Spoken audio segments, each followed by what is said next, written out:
Hi kids, it's Mr. AJ here for your writing assignment on Thursday, May 14th. You've got a journal entry. It says journal entry 3. It's on writing page 13. And they are asking you to do a fun little assignment where your gym teacher posts workouts for you on Facebook. Write a post to your teacher to convince him to have a water fight as part of a workout. Be sure to include ways that you and the other students will be responsible while doing this. So that almost seems kind of like a field day activity, but it's definitely filled with lots and lots of exercise. I will tell you that if you send your work on this assignment to me, I will go ahead and forward it to Mr. Leonard and see what he says about your ideas for having a water fight as part of a workout or as a workout. Following this, you've got a subject-verb agreement assignment.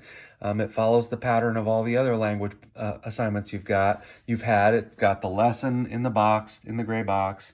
It's got a chance for you to correct things that are related to the lesson, and then it gives you like a little mini multiple choice assignment to do. So subject-verb agreement looks like this. I'm just going to read it for you, and as usual, if you have any questions, you can call me, you can text me, and we can work it out. So introduction: the subject of a sentence tells whom or what the sentence is about. A subject can tell about one or more than one person, place, or thing. The verb in the sentence must agree with or match in number the subject. The subject can be singular or plural. So here we've got singular and plural. Kenji writes poems for a hobby. Kenji is the subject of the sentence. Writes is the verb. So Kenji is singular, it's one person, and writes would be the singular version of the verb write. So it's kind of strange because with nouns, you usually leave off the S for a regular singular noun, but for singular verbs, they often end in S. It's kind of the opposite for the verb when the subject is plural. His brothers write songs. So you see that his brothers is the subject, and write does not end in S. Brothers is plural. Write is the plural form of the verb write.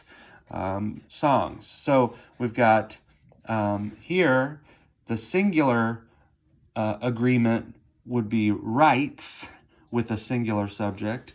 For a plural subject, the agreement would be write. Usually you can just say it out loud to yourself and you can tell if it sounds right or not. Usually if it sounds right, it is right. But that's not always the case. So follow these rules if a subject is a singular noun or the pronoun he, she, or it. So add S to the end of most verbs. Tara collects old trains. So collects. Add ES if the verb ends in CH, SH, SS, or X. We've talked about this several times and done one assignment on this in our home learning so far. She washes the trains. So you can see ES is added because the word wash ends with an SH. Change Y to I before adding ES if the verb ends in a consonant and Y. So the word try is TRY, and so R is a consonant, and the word ends in Y, and so they have to drop the Y and add I before the ES. So she tries to fix them. Do not add anything to the verb if the subject is a plural noun or the pronoun I, you, we, or they. So these are things that you just have to remember. So he, she, or it get a verb that's in the singular tense, so it's got the S at the end. But I, you, we, or they get the plural form